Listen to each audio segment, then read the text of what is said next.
Shalom, shalom. It's your brother Malcolm coming at you with another lesson in truth, giving all praises, glory, and honor unto Yahweh Bashem Yahweh Shai. Double honors unto the apostles and the elders of GMS, who are the true leaders of all Israel on earth today.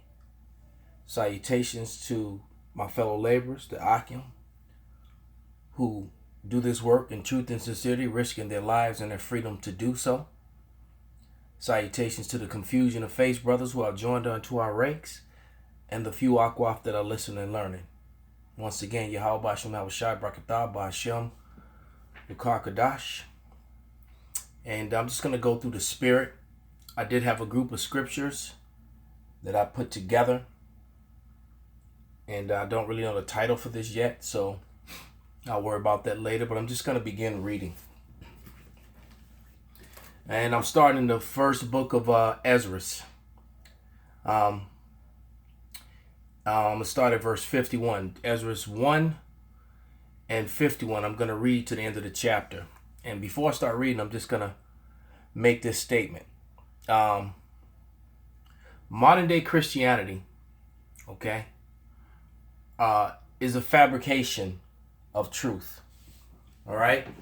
As the elder apostle Tahar had, coined it some time ago, this slave plantation Christianity, and it's that colonial slave plantation Christianity, and the Renaissance as well, which was just the birth of a lie, because that was the birth of the so-called white man, who is Esau Edom. And what they have done is they have controlled the narrative by controlling information, by changing the meaning of words,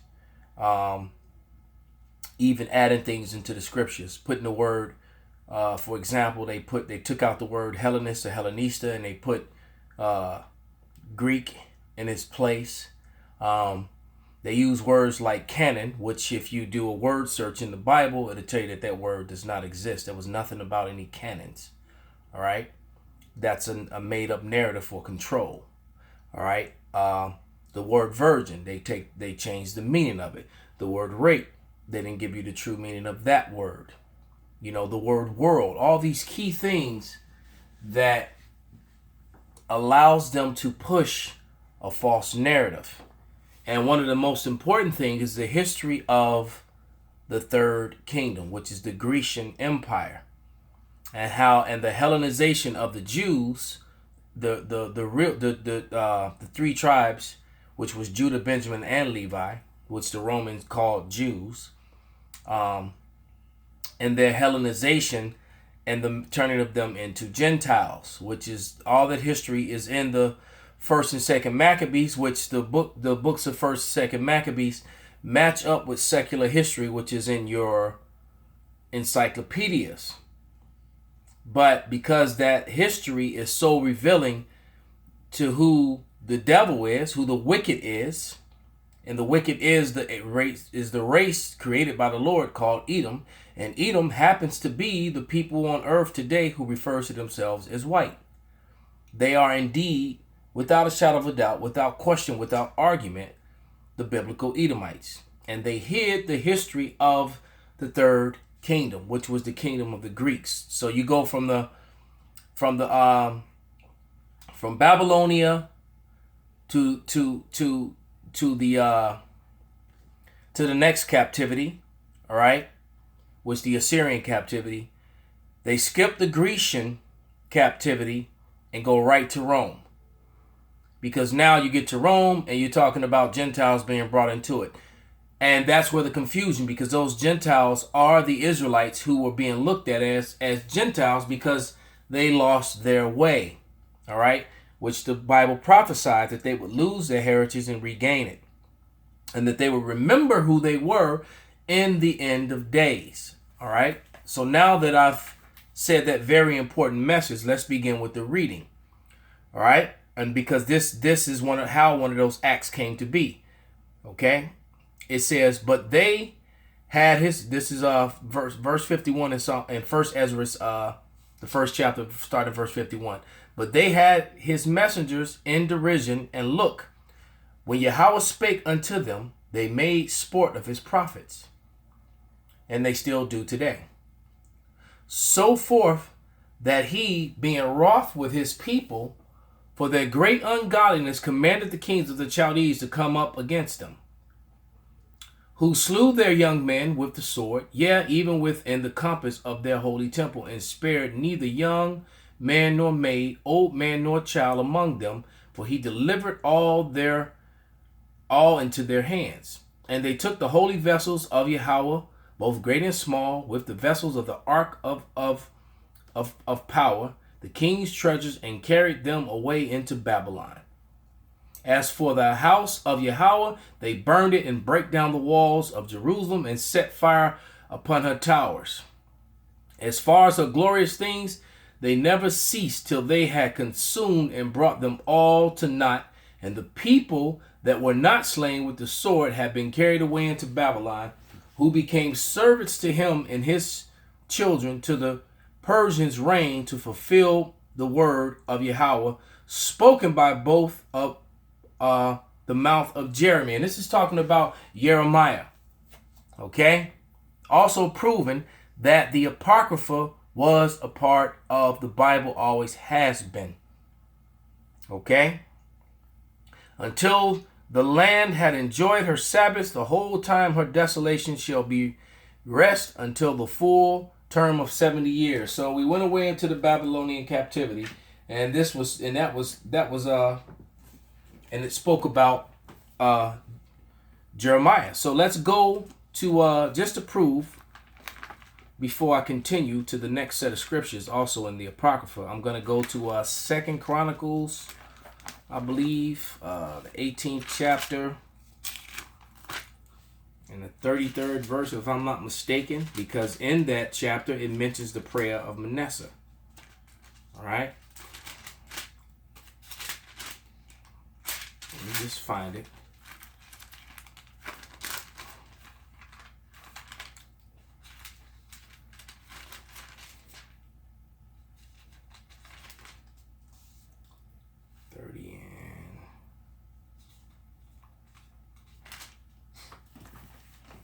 Salakia, because that was just the description. I just read that earlier.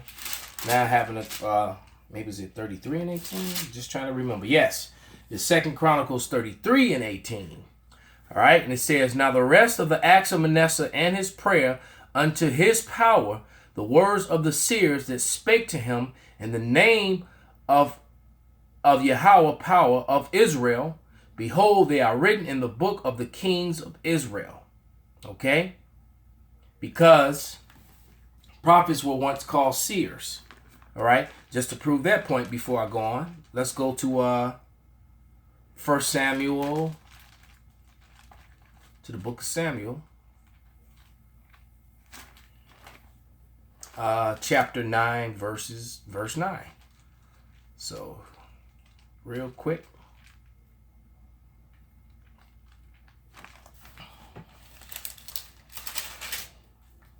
1 Samuel's 9 and 9. Before time in Israel, when a man went to inquire of power, thus he spake, come and let us go to the seer. For he that is now called a prophet, before time called a seer. All right. So a seer and a prophet are the same thing. All right. And the secrets of the Bible was revealed to the seers, man, in an appointed time, in the end of days, when the Lord opened the seals, man. All right. That's why Amos 3 and 7 reads as it does. Okay.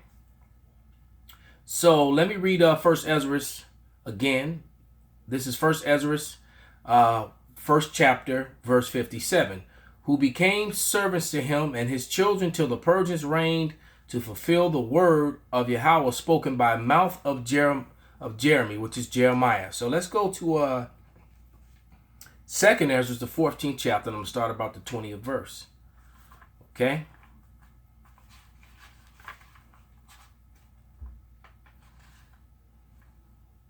Actually, I'm going to start at verse 15. In chapter 15, verse 1. It says, behold, speak thou in the ears of my people the words of prophecy, which I will put in thy mouth, saith Yahweh. Okay? It says, and cause them to be written in paper, for they are faithful and true. Fear not the imaginations against thee. Let not the incredulity of them trouble thee that speak against thee. For all that are unfaithful shall die in their unfaithfulness. All right. And it says, behold, saith Yahweh, I will bring a plague upon the world, and sword and famine, death and destruction. And that's all we've been seeing over the recent years, man. Floods, earthquakes, tsunamis, landslides, tornadoes, fires, different diseases, animals dying, people dying. You have the Ebola thing broke out and over there in the land of Ham, over there in Africa. Okay? Let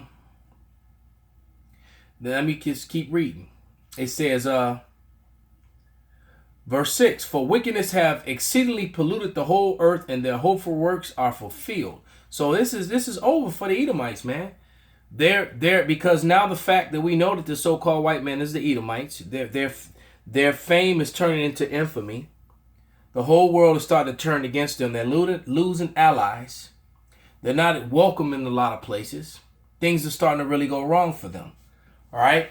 Here in America, you had all these strange deaths that was happening to them. You had this weird thing that was killing middle-aged white women last year out east, which was spread across some of the Midwestern states, and they were trying to figure out why they were dying.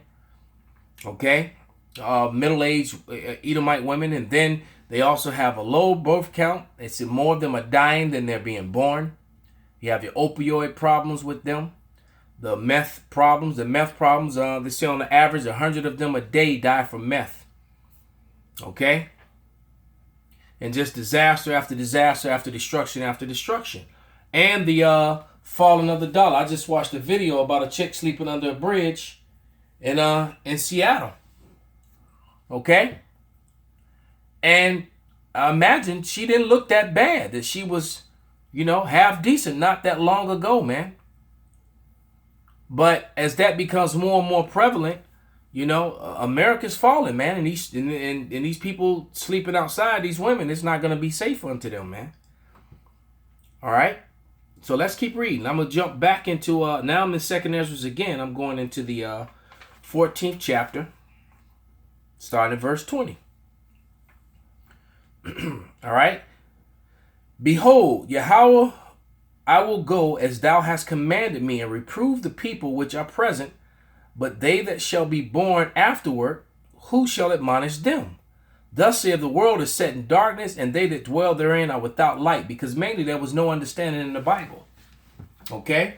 Because the prophets were asleep, and the seals hadn't been broken, and everyone had and that's when all these religions popped up, because people were reading these scriptures and just creating stuff. Like saying God loves everyone, but when you actually read the book, it clearly tells you that he doesn't. Okay? So,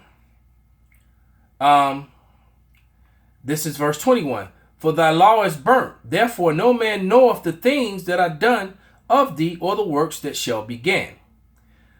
But if I have found grace before thee, send the Holy Ghost into me, and thou shalt write all that have been done in the world since the beginning, which were written in the law, and that men may find thy path, and that they which will live in the latter days may live. And who is the they? It's talking about the Israelites, man. That's why Job 8:8 says, search out thy fathers, man.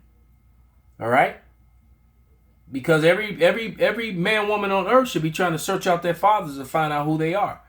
That way you kind of know what your judgment is. If you're not an Israelite, just hope to high heaven that you're not at least you're not an Edomite.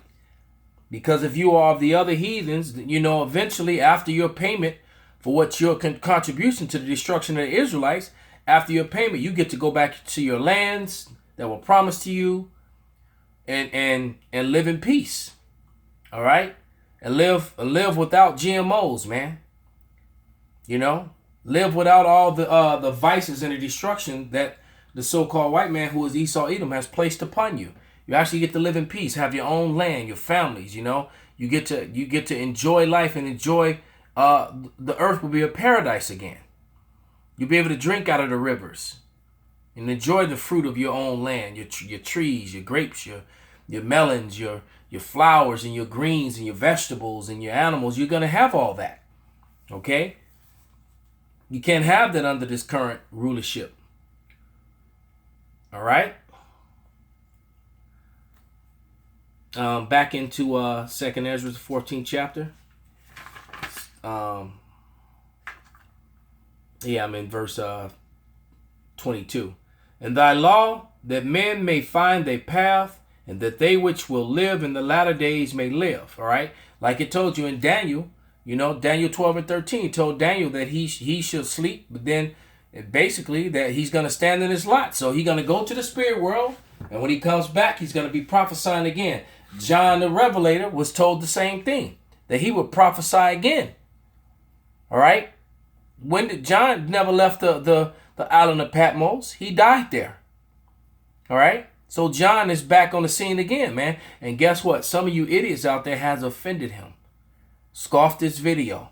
Or maybe even cursed him out. Okay?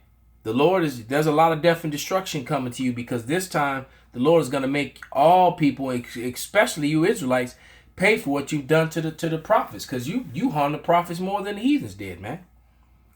All right? Verse 23, and he answered me, saying, Go thy way, gather the people together, and say unto them that seek thee not for 40 days, but look, thou prepare thee many box trees, and take with thee Sarah, Dabria, Salimia, Echinus, Asiel, and these 5 which are ready to write swiftly, and come hither, and I shall light a candle of understanding in thy heart. The Lord gave them understanding of what was in the scriptures, man. And now that's been passed down to us, and we're the ones that have it, and that's why they keep coming against us so. Because their doctrines are all created from when the world was in darkness. No one had any understanding because the seals were closed. The seals of understanding weren't open until the end of days, and now they are. And it's been opened by who? The Hebrew Israelites, who are remembering themselves in the land of their captivity. Okay? And it says, and come hither, and I shall light a candle of understanding in thy heart, which means your mind, which shall not be put out till the things be performed, which thou shalt begin to write. So these things are now, all these things that are written, man, are starting to happen. All the prophecies are happening literally right before your face, including the Ezekiel 37, the 2 sticks coming back together, man, which is the northern kingdom and the southern kingdom. The so-called Negroes, Latinos, and Native Americans. All right. And the confusion of face was in that great multitude that's talked about in Revelation, the 7th chapter. All right. Because that multitude were confusion of face and the elect Israelites, man. Okay. Verse 26. And when thou hast done some things, shalt thou publish, and some things shalt thou show secretly to the wise tomorrow. This hour shalt thou begin to write. So remember, the Apocrypha was sent away hidden. And now with the understanding of the Apocrypha, with the understanding of the third kingdom, the third captivity, which was the Grecian captivity, which was kept out of the Bible, now you're able to connect the imposter Grecians, because they're not the real Grecians, they're Edomites. It gives you the account in the Apocrypha in the 1st chapter of Maccabees, when the so-called white man, who was Esau Edom, led by Alexander the Macedonian, when they took over Greece and started calling themselves Grecians and pushed the brown-skinned Etruscan people out of their lands. Esau's been ducking and dodging his title and his name for thousands of years now. Hell, they even put in the Urban Dictionary that Edomite is a slur, is a racial slur. No, it's not. It's your name. When did the word in the Bible become a racial slur? All right. So with that, I hope that this was enlightening and uplifting to the elect, and horrifying and condemning to Esau and the heathen. All right. So all praises, glory, and honor be unto Yahweh Bashem Abishai and Abba Babal.